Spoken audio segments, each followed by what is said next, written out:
Ya, baik. Kita ketemu lagi di mata kuliah Psikologi Komunikasi. Pada hari ini kita berjumpa dengan materi yaitu beberapa aliran psikologi komunikasi yang ada di dunia ya, dan termasuk hal-hal yang kita pelajari. Baik, yang pertama adalah beberapa aliran untuk psikologi untuk melihat dari tipe-tipe atau ciri-ciri ataupun karakter manusia ya, atau istilah dalam komunikasi dikatakan komunikan, walaupun istilah dalam komunikan itu tidak ada di dalam ilmu komunikasi definisinya. Komunikan itu adalah objek ataupun sasaran ataupun audien ya, penonton dan sebagainya. Nah, beberapa penelitian psikologi tentang manusia itu mengatakan ada beberapa aliran yang menganut paham behaviorisme ya. Lalu kedua ada paham psikokognitif ya, psikokognitif, dan ketiga adalah paham psikoanalisis, dan keempat adalah paham humanistik. Selain paham-paham ini, kita mengetahui juga ada beberapa paham ya tentang orang melihat bagaimana manusia menurut kacamata dari psikologi, nah, terutama psikologi komunikasi. Tetapi yang akan kita pelajari pada saat ini hanya 4 saja ya, walaupun nanti beberapa ahli itu mengatakan lebih dari 4 orang ini ya. Baik, dan yang terakhir itu ada juga yang mengatakan tentang spiritual. Nanti apa bedanya ya, nanti kita bahas selanjutnya. Nah, saudara-saudara sekalian, kalau berbicara tentang konsep dari aliran-aliran mengenai pembelajaran manusia, itu ada beberapa hal mengapa kita harus mempelajari dari beberapa konsep tersebut. Pertama adalah memang karena komunikasi itu berkenaan dengan pertukaran pesan atau adanya penciptaan lambang yang bermakna antara satu orang dengan orang lain ya dalam sebuah komunitas ya. Nah, komunikasi juga itu merupakan bidang elektif. Artinya apa? Dan ubiquitous, artinya dia itu memang menjadi titik tengah atau titik singgung ya. Jadi pertemuan antara satu dengan satu lainnya dan digunakan atau dimanfaatkan untuk beberapa keilmuan yang sangat strategis ataupun sangat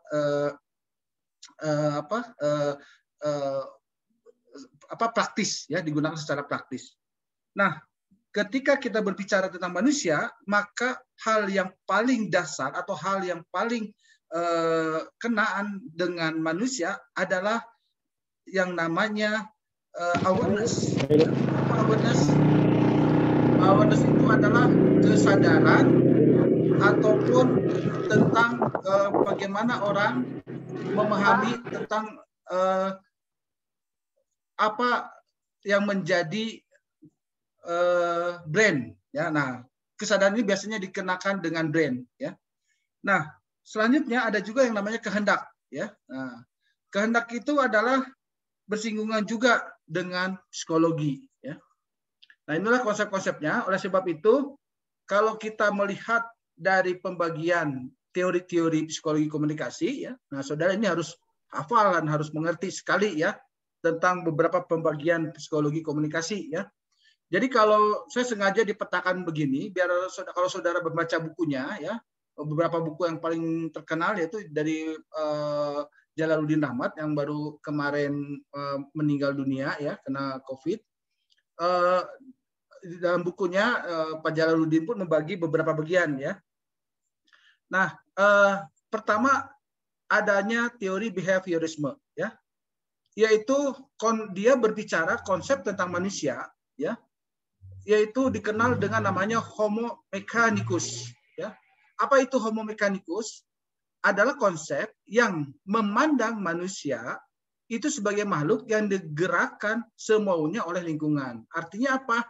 Artinya ketika manusia itu lahir di tempat tertentu, maka lingkungannya yang dominan membentuk karakternya tersebut ya. Nah, itu adalah penganut behaviorisme. Jadi tingkah laku manusia itu sangat ditentukan semuanya oleh lingkungan. Contoh misalnya, kenapa manusia itu jahat? Ya karena memang lingkungan bandit ya, kriminal, maka dia jadi jahat. Mengapa dia menjadi ustadz? Ya karena lingkungannya lingkungan pesantren dan sebagainya. Walaupun hal ini memang nanti dibantah oleh beberapa paham yang lainnya, tidak selalu. Tetapi memang inilah yang memang ada ya dalam pengembangan teori psikologi komunikasi, terutama yang penganut behaviorisme. Nah, beberapa tokohnya itu adalah John Watson, ya. Nah, ini sangat terkenal sekali ya, Watson. Lalu Hull, ya. Lalu Miller and Dollar, Rother, Skinner, dan Bandura, ya. Nah, apa kontribusinya pada konsep psikologi sosial? Nah, jika saudara nanti mengenal istilahnya ada konsep diri, self konsep, nah, yang sekarang saudara bikin psikotest dan mengisi, nah nanti kita akan mempelajari konsep diri kita itu seperti apa. Nah, ini adalah berasal dari penganut behaviorisme, ya. Nah, jadi yang orang yang mengaku orang menggunakan konsep diri itu berasal dari teori-teori behaviorisme, ya. Lalu ada juga eksperimen, ya, eksperimen, lalu sosialisasi, ya, kontrol sosial, dan punishment and reward. Nah, jika orang yang melakukan prestasi, maka dia dikasihkan reward. Tapi jika orang melakukan kesalahan, itu harus dihukum. Nah, ini adalah dari lingkungan, ya. Itu asal muasalnya itu adalah perilaku manusia itu adalah dari teori behaviorisme, ya. Nah, termasuk misalnya ketika ada orang melakukan kejahatan maka dia harus dihukum, ya. Ketika ada orang berprestasi maka dia harus beri penghargaan. Ini adalah penganut dari behaviorisme, ya. Jadi sekarang kita paham, ya, bagaimana perlakuan, ya, baik lingkungan atau pemerintahan ataupun masyarakat terhadap diri orang. Nah, itu adalah katanya berasal dari konsepnya dari teori behaviorisme, ya. Nah, yang kedua itu ada namanya teori psikokognitif, ya. Apa itu psikokognitif? Nah, psikokognitif itu kita kenal dengan istilah yang paling kental, terutama sebutan bagi manusia itu adalah Homo sapien. Mungkin saudara waktu di bangku SMP, SMA, ya, pernah mengenal Homo sapien, ya, bahwa kita itu adalah termasuk binatang yang berpikir, ya, atau jangan binatang lah, ya, biar elegannya manusia berpikir atau makhluk yang aktif dalam mengorganisasikan dan mengolah stimuli yang diterima. Nah, psikokognitif ini tokoh yang mengungkapkannya itu adalah Lewin, Heider, Pfister, Piaget, dan Kohlberg. Yang lain pun masih banyak, ya. Nah, psikokognitif dia dikenal dengan beberapa teori-teori yang ada dan suka digunakan oleh komunikasi. Di antaranya adalah teori stimuli respon, ya. Nah, stimuli respon ini maka kontribusi ataupun sumbangannya pada psikologi sosial, dia itu berbicara tentang sikap, ya, bahasa, berpikir, dinamika kelompok, propaganda, persepsi, dan interpersonal. Nah, aliran inilah yang kerap kali juga ketika kita berkomunikasi dengan lawan jenis ataupun dengan orang lain, maka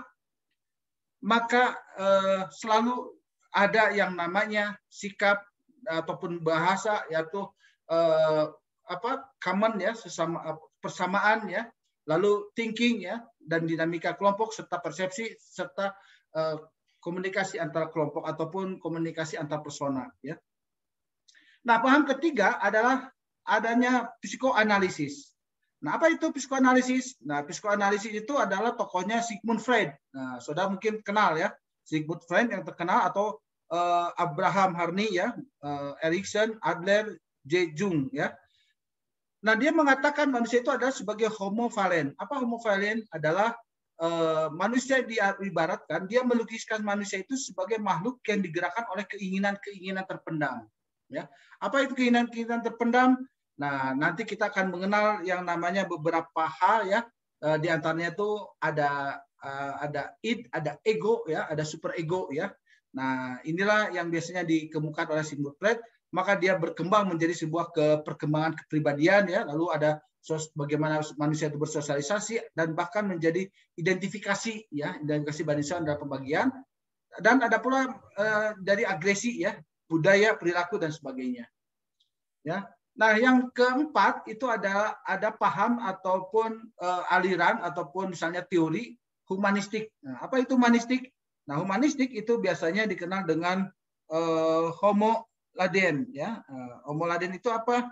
Homo laden itu biasanya adalah mengatakan bahwa manusia itu adalah digambarkan atau manusia itu adalah digambarkan sebagai perilaku aktif dalam merumuskan strategi transaksional dengan lingkungannya atau dikenal dengan manusia bermain, ya. Nah, ini tokohnya kita kenal dengan namanya Abraham Maslow, Roger Scruton, Satir, Paris, dan sebagainya. Nah, konsepnya yang terkenal adalah yang digunakan atau menjadi kontribusi pada masyarakat adalah konsep diri atau self konsep, ya, atau transaksi interpersonal masyarakat dan individu, ya. Nah, itu adalah beberapa hal yang berkaitan dengan para tokoh di dalam tokoh-tokoh psikologi yang kontribusinya bagi perkembangan psikologi komunikasi itu sangat besar sekali, ya. Baik, saya akan jelaskan satu persatu, ya. Bagaimana asumsi manusia, ya, tadi homo valens, ya. Homo valens itu mengibaratkan makhluk yang berkeinginan dan memiliki kehendak terpendam, lalu dia melahirkan namanya teori psikoanalisis, ya. Nah, beberapa hal kontribusinya dalam pengembangan adalah kepribadian, sosialisasi, kebudayaan, dan perilaku, ya. Nah, beberapa kata kunci, ya, psikoanalisis itu membagi kesadaran manusia menjadi dua, ya. Psikoanalisis ini yang homo valens itu, ya. Satu adalah ada alam sadar, ya, kalau digambarkan berupa apa? Kalau digambarkan berupa ya kotak lah, ya. Di atas itu ada tiga bagian. Satu otak itu ada alam sadar, yang tengah itu alam alam sadar, dan alam setengah sadar, dan baru alam bawah sadar, ya. Jadi alam sadar dan alam bawah sadar. Jadi manusia itu dikendalikan sebetulnya lebih besar oleh alam bawah sadar, ya. Makanya tetapi ketika di alam sadar, ya, kita tidak pernah merasakan adanya yang mempengaruhi diri kita tuh alam bawah sadar. Contoh saja misalnya dalam komunikasi atau dalam periklanan, ya. Secara tidak langsung saudara itu tiap hari diterpa oleh iklan, ya, dan cara itu kan persuasif, ya, pesan-pesan, ya. Saudara mendengar namanya satu produk, taruhlah misalnya produk ketika pasta gigi beriklan, ya. Saudara mendengarkan itu tiap pagi, tiap hari, ya, misalnya siang, malam, ataupun di internet dan sebagainya, ya. Selalu diterpa. Nah, ketika saudara ingin membeli sesuatu kebutuhan untuk misalnya kebersihan diri tentang pasta gigi, saudara, kita secara tidak sadar mengatakan bahwa menyebutkan produknya. Contoh misalnya beli Pepsodent, padahal maksudnya pasta gigi, tetapi diberinya adalah yang lain, misalnya diberinya Proden ataupun merek yang lain, ya. Dan saudara mau saja, ya, tidak harus pasta gigi yang saudara sebutkan, ya. Nah, itu adalah salah satu teori mengatakan bahwa memang psikoanalisis itu mengatakan bahwa kesadaran manusia itu dipengaruhi oleh bawah alam sadar yang sangat kuat sekali, ya. Nah, inilah yang makanya kata kunci komunikasi dalam bawah sadar itu adalah karena adanya interpersonal, ya.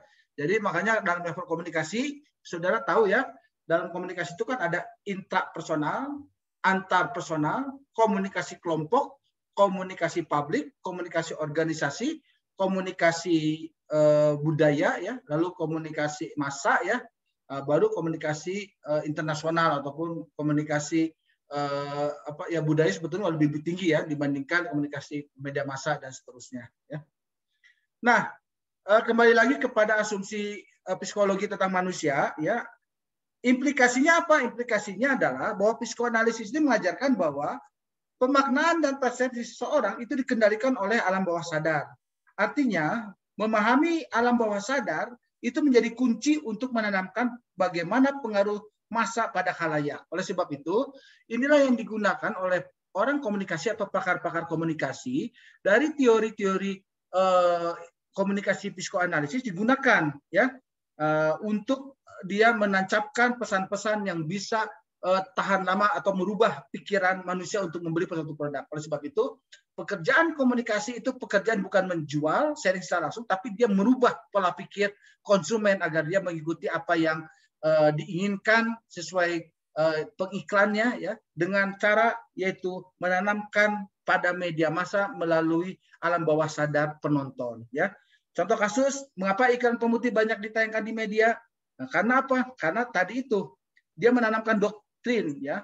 Ternyata bahwa real beauty atau real female pada majalah perempuan ya bahwa pemutih itu bersih ya. Kalau putih itu bersih ya. Padahal belum tentu ya. Nah, tapi kan orang mengatakan bahwa bersih itu putih itu bersih ya seperti itu ya. Nah, itu adalah karena memang stigma-stigma yang ditanamkan ya di bawah alam sadar manusia. Nah, lalu bagaimana dengan Homo mechanicus ya? Tadi kan Homo valen ya, Homo mechanicus atau behaviorisme ya. Kalau yang di pertama kita, ini yang pertama ya. Tadi kita yang psikoanalisis ya, kita loncat ya. Sekarang kita bicara Homo mechanicus. Nah, Homo mechanicus itu adalah makhluk yang manusia itu mengatakan bahwa makhluk yang bisa digerakkan semuanya oleh lingkungan dan dia melahirkan teori behaviorisme yang memberikan kontribusi bagi eksperimen atau dia menjadi sebuah kontrol sosial dengan model interaksinya reward and punishment yang barusan ya. Nah, di sini ada teori ya lingkungan bahwa behaviorisme itu maksudnya dikendalikan oleh lingkungan. B sama dengan F kali P kali E ya. P itu adalah reward ya, punishment ya kali. Jadi inilah rumusnya. Nah, dalam komunikasi behaviorisme ini dikenal dengan teorinya yang dengan model komunikasi SOR. Apa itu?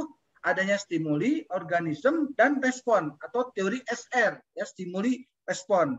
Nah, untuk komunikasi secara umum, beberapa hal yang berkaitan dengan teori ini kita mengenal adanya teori agenda setting, ya, untuk komunikasi bermedia, ya.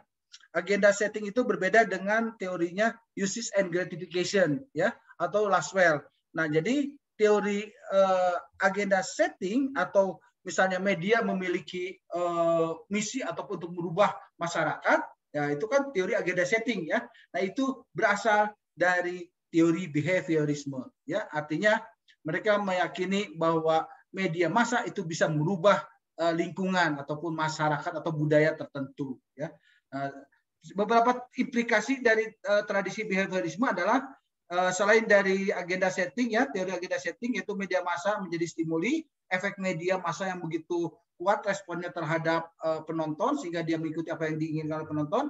Bahkan efek media massa itu bisa dikontrol, dikendalikan oleh citra ataupun tayangan media. Ya, nah inilah kekuatan media. Bagaimana dengan media sosial? Sama saja. Makanya media sosial sekarang dikenal dengan istilah buzzer. Ya, nah, buzzer ini adalah untuk mempengaruhi. Ya, itu teorinya adalah teori dari behaviorisme dan dia mengambil dari Homo mechanicus ya, dia mengatakan bahwa manusia itu bisa digerakkan oleh lingkungannya, tergantung lingkungannya ya. Nah, lingkungan itu disetting ya. Siapa yang disettingnya ya itulah manusia kembali ya. Nah, ada namanya Homo sapiens. Homo sapiens itu adalah bahwa manusia sebagai makhluk yang aktif dan dia bisa mengorganisasikan dan mengolah informasi yang diterima. Bahkan dia bisa melahirkan teori psikologi kognitif yang bermanfaat bagi teori pengolahan informasi, sikap, bahasa, konsep berpikir, bahkan pada hal yang bersifat lebih luas yaitu bersifat propaganda. Ya, nah, Homo sapiens ini dikenal dengan teorinya atau kontribusinya juga terhadap teori agenda setting sama seperti Homo mechanicus ya atau dari pahamnya behaviorisme. Teori agenda setting ini itu pun dekat sekali dengan psikologi kognitif ya, di mana media massa itu menjadi stimuli, efek media massa menjadi respon, dan efek media massa itu dikontrol dikendalikan dengan cara citra dan tayangan media ya. Nah, jadi mirip ya dengan behaviorisme. Implikasinya cuma dalam hal implikasi pada teori psikologi kognitif, hal-hal yang baru yaitu adalah teori belajar sosial ya atau social learning ya. Nah, Saudara pernah mendengar ya beberapa teori sosial. Nah, dia mengatakan bahwa media massa itu menjadi salah satu sarana belajar atau sarana untuk mensosialisasikan dari perilaku ya. Nah, kedua adanya memori. Nah, memori itu retention ya, yaitu mempermainkan faktor-faktor intensitas siaran ya. Nah, makanya dalam kuantitatif, nah teori-teori ini suka digunakan ya. adanya frekuensi, durasi, citra, visual, auditif, ya dan sebagainya. Makanya dalam suatu pertanyaan biasanya tanya berapa frekuensi penayangannya, berapa durasi penontonnya dan sebagainya. Ya, nah ini kenapa? Karena akan berpengaruh kepada memori, ya, retention. Ya, memori itu kan harus berulang kembali. Ya. Nah, implikasi dari teori psikologi kognitif pula itu ada makna komunikasi, yaitu 55 picture facial or picture, ya, artinya ingat ketika gambar yang berulang yang sekian gambar itu menjadi film, ya. Ini dari teorinya Alfred Mehrabian, ya. Ini berimplikasi dari teorinya psikokognitif. Baik, selanjutnya ya ada Homo Ludens. Nah, Homo Ludens ini adalah bahwa dia mengatakan manusia itu sebagai perilaku aktif dan merumuskan strategi transaksionalnya dengan lingkungan. Nah, ini dikenal dengan namanya teori humanitis. Ya, humanitis itu dia mengatakan bahwa kontribusi bagi teori konsep diri, transaksi interpersonal masyarakat dan individu. Ya, artinya di sini ada selective exposure, artinya ada selektivitas informasi yang masuk terhadap dirinya dengan kendali berada di tangan penafsir aktif. Ya, jadi bagaimana orang menafsirkan itu adalah tergantung kepada untuk melihat seseorang itu tergantung pada penafsir aktifnya. Ya. Nah, tentu saja teori humanistis ini bertentangan pahamnya dengan behaviorisme. Ya, implikasinya apa? Implikasinya adalah contoh bahwa mempertahankan ego individu dipengaruhi oleh berbagai faktor, ya, yaitu kepercayaan atau belief, ya, lalu adanya rasa keterbukaan, lalu adanya relevansi atau daya guna informasi atau tekanan sosial, ya. Nah, penting bagi media untuk mengenali faktor-faktor ini untuk apa? Untuk mendukung dari efektivitas pesan, ya. Nah, ini yang digunakan bagaimana ini digunakan oleh teori pesan, terutama teori dari humanistis, ya. Ini kita kenal yang namanya id, ego, dan super ego. Ya. Ini adalah dari teorinya humanistis. Ya.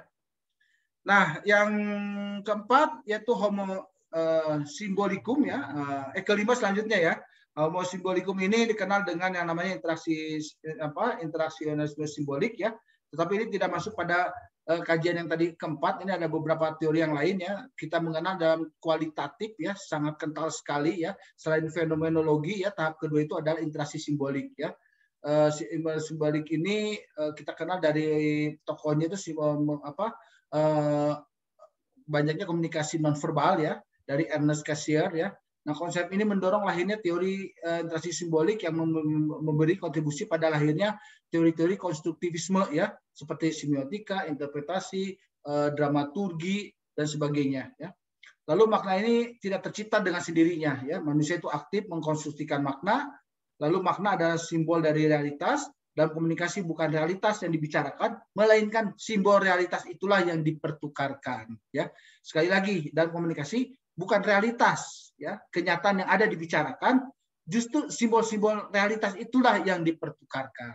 Ya, ini sebetulnya kenyataan, ya, di dalam paham interaksi simbolik. Nah, beberapa implikasi dari tradisi interaksi simbolik adalah dia mengatakan media itu menjadi marketplace of symbol atau ajang tempat berbagai makna, ya, yang dilambangkan dalam bentuk simbol dan dipertukarkan. Dan makna dan simbol itu menjadi titik penting, ya, bagi formulasi pesan. Kenapa? Karena memang simbol inilah yang mempengaruhi persepsi atau dari khalayak. Ya. Baik, saudara-saudara, ini ada versi yang lain, persepsi psikologi tentang tingkah laku manusia dari selain dari 4 itu, ya. Ada juga yang mengatakan bahwa perspektif biologis, perspektif perilaku, kognitif, psikoanalisis, humanistik, ya. Sebagian yang 4 sudah kita bahas, ada di sini, yang lainnya mungkin saudara bisa carilah beberapa paham, ya. Tapi saya akan fokus kepada 4 saja, ya, yaitu ataupun dari yang lain, ya. Orang lain pun yang lain pun pernah mengatakan ada juga strukturalisme, ya, aliran fungsionalisme, ada aliran psikoanalisis, ada aliran Gestalt, ya, dan aliran behaviorisme, ya. Jadi banyak, ya. Oke. Saya akan membahas saja tentang aliran behaviorisme, ya, yang 4 yang sudah saya kemukakan sebelumnya di atas, ya. Nah, ini saja, ya, behaviorisme, psikognitif, psikoanalisis, dan humanistik, ya. Nah, Jadi yang lain tidak akan saya bahas ya karena waktu dan kesempatannya. Nanti yang lainnya kalau saudara ingin tahu silakan bisa baca-baca buku referensi dari psikologi komunikasi yang lain ya. Nah, ini adalah aliran behaviorisme ya. Tokohnya adalah John Watson ya, ada di sebelah kiri ya. Holt, Miller, Dollard, Totter, Frederick, Skinner dan Bandura ya. Nah, dia menganalisis perilaku manusia yang nampak saja, ya, yang dapat diukur, dilukiskan, dan diramalkan. Dan dikenal juga dengan teori belajar yang menganggap seluruh perilaku manusia adalah hasil dari belajar. Itu behaviorisme. Nah, yang paling penting dicatat adalah bahwa perubahan semua perilaku organisme terhadap lingkungan itu sebetulnya karena pengaruh lingkungan. Artinya lingkungan secara kuat akan membentuk manusia. Ya. Nah, ini beberapa teorinya ya. Nah, ini beberapa pendekatannya, SR ya, teori yang dihasilkan ya dari teori behaviorisme itu adalah teori stimulus respon ya, teori klasikal ya, teori perkuatan, lalu sosial teori learning. Nah, untuk beberapa penelitian yang kuantitatif, kalau dulu itu ada dikenalnya istilah ada grand theory, ada middle theory, ada applied theory. Nah, biasanya grand theory itu adalah teorinya behaviorisme yang digunakan ya dari psikologi komunikasi. Baru middle-nya adalah teori stimulus respon atau penguatan atau social learning. Nah, baru apply teorinya itu misalnya apply tentang kalau misalnya pakai SR itu misalnya persepsi manusia dari teori persepsinya ya. Misalnya seperti itu ya, itu contoh ya. Untuk kuantitatif untuk menguji dari teori atau penelitian-penelitian skripsi yang dilakukan dengan metodologi kuantitatif ya. Kalau kualitatif tentu tidak menggunakan struktur penelitian yang seperti yang saya sebutkan barusan ya. Nah, yang paling penting dalam aliran behaviorisme ini ada 3 hal ya. Satu, bahwa perilaku manusia itu dianggap seperti mesin ya. Manusia pada dasarnya bersifat hedonis ya, selalu mencari kesenangan dan menghindari kerugian ya. Manusia itu pada dasarnya seperti robot ya. Kenapa ya? Karena lingkunganlah yang mengatur ya, mengendalikan ya. Dan ini masyarakat itu untuk memperoleh hanya status quo saja ya. Ini ya menurut Chatwater ya, silakan Anda baca-baca lah ya ini ya. Oke, nah ini perilaku manusia itu ya. Oke ya, ini ya behavioral udah. Lanjutnya adalah psikologi kognitif ya. Ini tokohnya Kurt Lewin ya. Oke, ini tokoh-tokohnya. Ya, oke. Ini beberapa teori ataupun pandangan dari beberapa tokoh itu dijadikan satu dan dia menganut paham yang namanya psikologi kognitif. Sekali lagi yang membedakan behaviorisme dengan psikologi kognitif, pertama kalau psikologi kognitif dia tuh lebih cenderung pada jiwa ya, kalau tadi kan lingkungan. Sekarang jiwa merupakan alat utama pengetahuan, bukan indera ya, bukan alat indera, panca indera kita, tetapi jiwa menafsirkan alat indrawi secara aktif, dia menciptakan, mengorganisasi, menafsirkan, mendistorsi dan mencari makna ya. Nah, beda kalau misalnya ada pengertian antara misalnya manajemen dan organisasi ya. Nah, kalau manajemen itu pengolahan ya, kalau organisasi itu kan badan atau lembaganya gitu. Nah, artinya kalau jiwa itu sebetulnya adanya di dalam manajemen ya. Kalau organisasi itu kan di badannya ya. Nah, kalau di sini jiwa itu sebetulnya dalam manajemennya ya. Nah, kan manajemen itu nggak kelihatan, bagus enggaknya kan nggak bisa kelihatan, tapi hasilnya bisa kelihatan bagus tidaknya. Tetapi kalau lembaga kan kelihatan bentuknya, fisiknya. Ya. Nah, kalau kembali kepada aliran psikoanalisis, ada beberapa hal yang sekali lagi yang menjadi penting ya, yaitu satu, perilaku manusia itu merupakan interaksi antara komponen biologis. Nah, makanya di sini dikenallah yang istilah-istilah yang mungkin sudah paham ya, ada id, ada ego, dan ada superego ya. Nah, apa id? Id itu adalah tabiat hewani manusia. Nah, dikatakan hewan manusia karena manusia itu adalah binatang yang berakal katanya ya. Nah, dia bergerak berdasarkan prinsip kesenangan ya, ingin segera memenuhi kebutuhannya, lalu dia egois, tidak bermoral dan tidak mau tahu dengan kenyataan atau melahirkan keinginan. Itu sifat dari id ya. Tapi ada juga ego ya. Nah, perilaku manusia itu interaksi dengan komponen biologis di manusia itu ada 3 bagian ya. Tadi id, lalu ada ego. Ego itu mediator antara hasrat hewani manusia dengan tuntutan rasional dan realistis ya. Dan dia menundukkan hasrat hewani dan hidup sebagai wujud yang rasional dan dia bergerak berdasarkan prinsip realistik. Itu ego, ya. Tapi ada yang namanya superego. Superego itu unsur moral sebagai polisi kepribadian, mewakili yang ideal, hati nurani yang merupakan internalisasi dari norma-norma sosial dan kultur masyarakat, ya. Jadi kalau diibaratkan Allah itu menciptakan manusia, ya, yang antaranya ada nafsu, ya, ada keinginan, ada hasrat, ya. Kalau jin, ya, setan itu kan dari api yang selalu membakar semangat, spirit, ya, keinginan, hasrat yang terus berlebihan, ya. Tapi beda dengan malaikat. Malaikat itu hanya dia patuh dan nurut yang apa yang diperintahkan dan dia beribadah terus, ya. Jadi kalau diibaratkan, ya, ego, super ego itu mungkin kurang lebih seperti itulah, ya. Nah, manusia itu ya, kita ada dua-duanya, tapi kita harus bisa mengendalikan, ya. Nah, kalau kembali kepada aliran psikoanalisis, dia memandang bahwa manusia itu dalam pandangan aliran ini tidak ubahnya seperti sistem energi, ya. Nah, perilaku manusia itu bermacam-macam, tetapi dasarnya semua perilaku itu dapat direduksi menjadi bentuk energi biasa. Nah, tujuan dari semua perilaku itu sebetulnya adalah kesenangan, yang berarti reduksi dari ketegangan ataupun pelepasan dari energi. Nah, Sigmund Freud itu mengatakan bahwa kekuatan mental yang terlihat dan keberadaannya hanya bisa dipikirkan, merupakan sesuatu yang mengontrol perilaku manusia.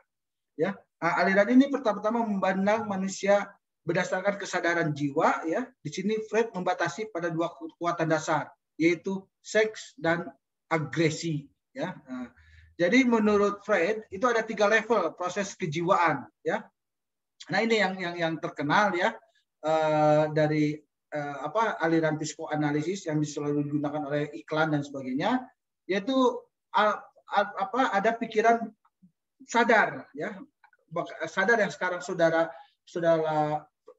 belajar secara online itu langsung sadar. Nah, lama-lama apa yang saudara pahami belajar itu akan masuk kepada bawah abang sadar. Lama-lama itu dibawa ke bawah sadar, ya. Jadi proses sadar, ambang sadar, bawah sadar. Nah, ketika direduksi ataupun ketika diingatkan kembali, yang di bawah alam sadar diingatkan kembali, maka menjadi alam sadar, ya. Makanya kenapa orang dihipnotis, ya, untuk dia menjadi relaksasi ataupun menjadi kekuatan yang dasar bagi kepribadiannya. Karena kali begini, kita tidak pernah berdamai dengan masa lalu. Misalnya jika kita memiliki emosi amarah yang tidak terselesaikan waktu masa lalu, itu sebetulnya menjadi penyakit kejiwaan sampai sekarang, ya. Contoh misalnya kita dendam kepada seorang dan tidak memaafkannya, ya. Nah, dan tidak pernah akan dimaafkan, ya. Nah, maka secara tidak langsung pikiran-pikiran yang di bawah sadar tersebut itu akan mengganggu jiwa kita, ya. Kita hidup tidak tenang, kita tidak ridho, ya, kita selalu membawa dendam, ya. Makanya suatu perilaku mungkin akan secara tidak sadar kita akan makanya kenapa ada orang yang baik tapi dia temperamen tinggi dan dia kalau ketika emosi dia sangat labil sekali, ya, sampai merusak dan sebagainya. Nah, ketika diungkapkan, ya, secara psikologis ternyata dia itu ada masa-masa lalu, ya. Nah, dan masa lalu itu tidak pernah dimaafkan dan tidak pernah keluar ataupun tidak disadarkan. Nah, oleh sebab itu maka biasanya secara psikologis itu obatnya itu harus dengan memang dia mengembalikan lagi masa lalu itu, lalu dia berdamai dengan masa lalu dan dia memaafkan apa yang sudah terjadi masa lalu dan dia hidup kembali normal dan tenang dan mencoba untuk selalu hidup tenang. Nah, kalau kita tidak bisa memaafkan, kita masih dendam, masih ada sifat iri, dengki, hasut dan segalanya emosi yang bisa membakar pada jiwa, ke depan itu jadi pikiran yang tidak tenang, ya. Nah, itu makanya dalam agama pun itu diajarkan bahwa kita saling memaafkan, kita bisa saling melupakan, ya. Toh urusan pahala atau dosa dan sebagainya itu kan bukan urusan kita, ya. Nanti ada masanya, ya. Itu mungkin di dalam kalau bandingkan dengan agama dengan psikologi ini, ya. Nah, oleh sebab itu ada beberapa kejiwaan yang kerap kali ketika dia bisa berdamai dengan masa lalu, ya, sekarang dia menjadi sadar dan dia bisa memaafkannya, akhirnya dia bisa melanjutkan kehidupannya, ya. Ataupun ada hal-hal yang menghantui ataupun kejiwaannya yang tidak tenang itu bisa berlanjut dengan biasa seperti melanjutkan. Nah, ini biasanya psikolog itu melakukan hal seperti ini, ya. Nah, dalam hal iklan ataupun dalam teorinya komunikasi, ya, sekali lagi bahwa alam sadar ini digunakan untuk promosi periklanan, ya. Jadi kalau saudara sekarang beriklan, orang tidak akan berpengaruh untuk sekarang harus membeli, ya. Dan makanya kenapa iklan itu harus selalu continue, selalu berulang, dan selalu dilakukan terus-menerus dengan beberapa ini. Kenapa? Biar mereka itu masuk ke alam sadar. Jadi suatu ketika dia membutuhkan, ya mungkin 2-3 tahun ke depan, dia mengucapkan kalimat yang pernah dia lihat secara tidak sadar di bawah alam sadar. Dia masuk ke alam sadar, dia sadar, akhirnya dia beli. Dia coba, ternyata enak, akhirnya dia ketagihan, dia membeli terus. Akhirnya dia selalu menggunakan produk apa yang menjadi di bawah alam sadar dia. Ya. Nah, itu biasanya digunakan oleh beberapa teori iklan. Itu aliran pertamanya adalah psikoanalisis, ya. Nah, ini aliran ini, ya, saya tidak akan bahas, silakan nanti Anda bisa baca, ya, pada dasarnya seperti itu. Nah, ini tokohnya Freud, ya, id, super ego, dan ego, ya. Nah, nanti Anda silakan mengisi psikotest. Nah, nanti kita akan tahu, ya, bahwa kita itu ego masuk kepada kategori id atau kategori ego, atau kita super ego bahkan, ya. Nah, apa kata-kata ininya? Nah, silakan saudara baca, ya, bagiannya. Nah, yang selanjutnya kita akan bicara tentang aliran humanistik. Humanistik itu mengatakan bahwa manusia itu hidup dalam dunia kehidupan yang dipersepsi dan diinterpretasi secara subjektif. Nah, setiap orang itu mengalami dunia dengan caranya sendiri, dan dia masuk pada alam pengalaman setiap orang berbeda dengan alam pengalaman orang lain. Oleh sebab itu, pada aliran humanistik ini, bahwa individu itu selalu memaknakan diri dan lingkungan sebagai sarana untuk mengaktualisasikan diri. Nah, oleh sebab itu dikenallah dengan teori Maslow. Ingat, Maslow ada 5, ya, tentang konsep-konsep Maslow, ya, bahwa manusia itu terdiri dari beberapa kebutuhan yang paling esensi, ya. Nah, inilah Maslow berpendapat bahwa ilmu modern itu didasarkan pada orang-orang yang sehat daripada yang sakit. Bagaimana mungkin ilmu itu bisa memberikan pandangan yang wajar dari sistem pekerjaan pikiran manusia? Maka dia menekuni studi terhadap orang yang sehatnya. Nah, humanistik ini pada zamannya, pada zaman Renaissance itu berlaku sebagai usaha untuk membebaskan pikiran dari beban gereja dulu, ya, karena timbul usaha-usaha yang tidak disiplin untuk memperoleh pengetahuan diri sendiri dengan perilaku estetik dan tidak konvensional. Ya. Ini konsep dari Maslow, ya. Oke. Nah, ini pembagian psikologi atau kapasitas dan bakat, ya. Jadi kalau saudara mengenal di dalam komunikasi ada komunikator, pesan, media, channel, ya, ada sasaran, objek, lalu ada efek. Nah, efek itu kan ada 3, ya, kognitif, afektif, dan konatif, ya. Nah, dalam psikologi itu kenal istilah psikologi kognitif, ya. Nah, ini yang mempelajari fungsi kognisi individu, ya. Misalnya yang tadi itu bahwa efek pertama itu kognisi, kenapa, ya? Karena pertama yang asal tadi tidak tahu menjadi tahu, itu menjadi sebuah persepsi kita, ya. Oh, ternyata yang tadinya saya tidak tahu bahwa orang itu begitu, sekarang tahu, persepsi kita itu seperti itu, ya. Kenapa? Ya karena hanya pengetahuan, knowledge saja, ya. Lalu itu menjadi ingatannya, lalu kita berpikir. Nah, di sini teori belajar dan intelijensi masuk. Itu aspek kognitif. Tetapi kalau afektif itu udah lebih jauh lagi daripada aspek kognitif, bukan hanya sekedar pengetahuan ataupun persepsi, tapi dia masuk kepada emosi. Artinya, oh, dia marah, dia sedih, ya. Dia bisa pengaruh suasana, ya, dia bisa marah, ya, dia bisa pro atau kontra, itu sudah masuk pada afektif. Tetapi yang lebih jauh daripada efek komunikasi atau dengan pandangan psikologi konatif, yaitu kita bisa menjadi psikomotor. Misalnya, wah, itu bisa mendorong kita untuk melakukan, atau bisa menjadi motif kita melakukan sesuatu, ya. Jadi tindakannya sudah menjadi behavior, ya, menjadi tindakan yang memang real dilakukan sesuai dengan sesuai dengan persepsi, emosi yang sudah ada dalam diri kita, dan kita melakukan sesuai dengan apa yang sudah masuk pada efek komunikasi tersebut. Nah, inilah pembagian dari psikologi tersebut, ya. Nah, ada lagi yang baru, ya, di luar dari aspek itu, yaitu psikologi spiritual, yaitu biasanya kita mempelajari dari transcendental individu, artinya aspek agama. Oleh sebab itu, dari beberapa teori yang ada, ya, dari 4 yang sudah kita pelajari tentang psikologi komunikasi, kita tidak lupa pula dengan ajaran agama Islam ya, apalagi kita ada di perguruan tinggi negeri Islam, bahwa dengan Islam tentang manusia, karena kita mempelajari manusia, terutama adalah bukan secara manusia secara lahir ya, tapi spiritualnya. Nah, dalam Al-Quran dan hadis sebagai pedoman hidup kita sebagai orang Islam itu banyak berbicara juga tentang anas, manusia ya. Oleh karena itu mempelajari psikologi komunikasi sudah barang tentu itu tidak bertentangan dengan Al-Quran selama pengembangan dan aplikasi psikologi itu tidak lepas dari kendali Al-Quran berdasarkan sumber Al-Quran dan hadis. Nah, oleh sebab itu kita perlu mendalami, mempelajari ya, terutama dalam aspek agama, ada beberapa hal upaya islamisasi dalam psikologi komunikasi ya. Kita mengenal istilah dalam Al-Quran itu ada namanya Al-Faruqi dan Al-Khalil ya. Nah, dan islamisasi ilmuwan dari psikologi komunikasi juga ya. Nah, yang lainnya beberapa contoh kajian psikologi dalam Al-Quran, kita mengenal sifat manusia ya. Nah, sifat-sifat manusia itu kan manusia itu bermacam-macam ya, di Al-Quran pun disebutkan ya. Kadang-kadang manusia itu orang yang berkeluh kesah, orang yang tidak sabar ya, dan sebagainya. Kita mengenal nama-nama yang lain ya, al-insan ya, al-ins ya, unas, al-nas ya, al-bashar ya, atau disebut dengan Bani Adam ya. Nah, silakan nanti Anda kaji ya, ini kan ada di dalam PAI ya. Dan beberapa komponen penciptaan manusia itu terdiri dari turab dan ruh ya. Nah, di sini juga kan ada ya tadi ya, bahwa kita itu mempelajari hal yang spiritual ya.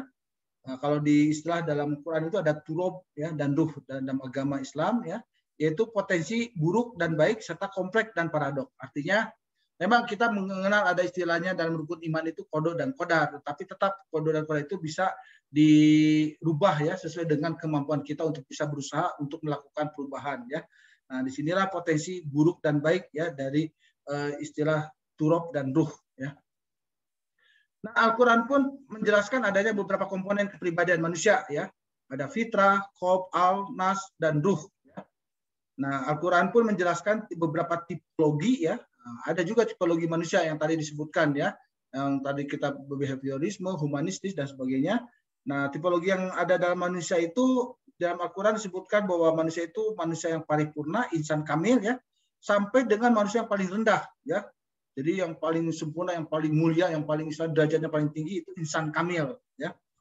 Nah, yang paling rendah itu namanya kirodatan khosiin. Nah, naudzubillah ya, jadi rendah derajat manusianya itu ya. Nah, silakan nanti saudara juga bisa kaji ya. Nah, ini beberapa kritik Islam terhadap aliran-aliran psikologi yang sudah saya kemukakan ya, ini sebagai bahan referensi ataupun sebagai telaah saja ya. Nah, tapi bukan berarti wah ini kan banyak jeleknya ngapain, tidak ya, tapi kan ini ilmu ya. Ilmu kan parsial, teori-teori ya kita bisa gunakan selagi itu bermanfaat bagi mempelajari kita manusia ya. Betul enggak? Apa gunanya? Ya, kalau dalam komunikasi efektif adalah begini, ketika kita tahu dia karakternya seperti itu, bagaimana kita cara berkomunikasinya. Itu kan harus menggunakan strategi ya.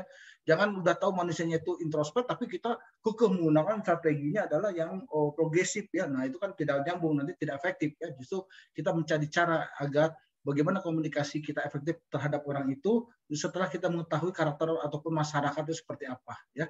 Nah, inilah gunanya mempelajari psikologi komunikasi ya. Artinya komunikasi itu memang tidak bisa berdiri sendiri, tapi dia ada beberapa kontribusi diantaranya dari psikologi, sosiologi ya, dan beberapa ilmu lainnya. Nah, beberapa hal tentang kritikan Islam untuk yang psikoanalisis ya, karena psikoanalisis itu sangat pesimis dan hidupnya hanya ditentukan oleh ketidaksadaran ya, karena memang dari kesadaran itu ya. Nah, kalau Islam itu kan harus optimis ya, optimis dan bisa merubah, karena yang bisa merubah itu adalah manusia itu sendiri ya. Allah itu tidak akan merubah manusia kalau dia tidak merubah diri sendiri ya. Termasuk ya walaupun lingkungan begitu, tapi merubah pasti dia akan berubah. Nah, kalau behavioristik kritiknya Islam mengatakan bahwa dia sangat terpaku dengan proses belajar yang menyamakan manusia dengan mesin ya. Artinya memang bisa dirubah begitu saja oleh lingkungannya gitu ya.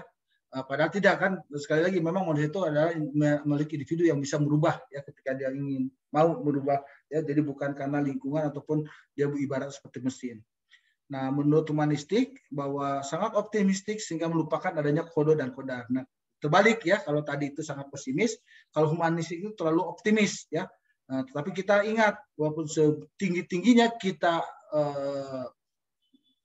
punya cita-cita, tapi tetap harus berpijak di bumi. Kenapa? Karena kita tahu kode dan kodar ya Allah bagi manusia. Ya, contoh saja ketika kita ingin mengenali zat Allah, ada beberapa batas yang tidak mampu kita terawang ya keberadaan zat Allah itu. Ya, jadi ada beberapa batasnya lah. Ya, nah kalau manusia kan selalu bisa estimate lebih jauh. Ya. Ya, demikian yang bisa saya sampaikan untuk materi hari ini ya. Saya memberikan kesempatan terlebih dahulu jika ada hal yang ingin ditanyakan. Silakan.